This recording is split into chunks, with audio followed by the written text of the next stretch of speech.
రోజుకి పాప భారం ఎక్కువ అయిపోతుంది. నేను ఇప్పుడు యేసుక్రీస్తు సిలువెత్తుకెళ్ళి నా పాపాన్ని నేను ఒప్పుకుంటాను. ఆయన క్షమాపణ కొరకు వేడుకుంటాను. ఆయన నన్ను నిశ్చయంగా క్షమిస్తాడు. దేవా, యేసయ్యా, యేసుక్రీస్తు సిలువెత్తుకు నేను వచ్చి ఉన్నాను.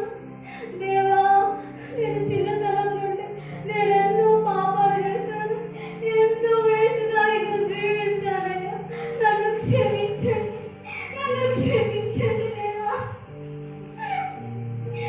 నా హృదయంలో ఉన్న ఒక్కొక్క భారాన్ని మీ వద్ద నేను ఒప్పుకుంటున్నాను. ఈ పాప భారం నుంచి నాకు విడుదల కలుగు చేయండి. ఈ పాప భారాన్ని అంతటినీ తీసివేయండి దేవా. మీరు నా రోగం నిమిత్తం, నా శాపం నిమిత్తం ఆ కల్వారి శిలువలో బలి అయ్యారు. మీ యేసుక్రీస్తు రక్తంతో మీరు నన్ను కడగండి, నన్ను శుద్ధీకరించండి.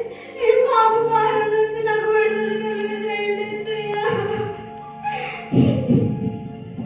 నాలో ఉన్న పాపాన్ని మీ యొక్క నేను ఒప్పుకుంటున్నాను ప్రభువా.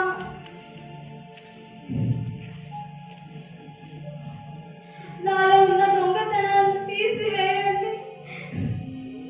నాలో ఉన్న గర్వాన్ని మీరు తీసివేయండి ప్రభువా.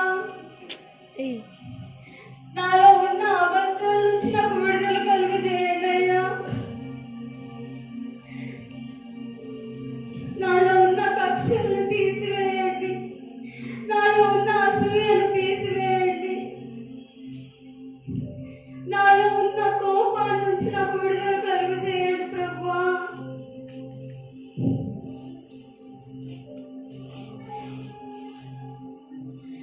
నాలో ఉన్న వేషధార స్వభావం నుంచి నాకు విడుదల కలుగు చేయండి.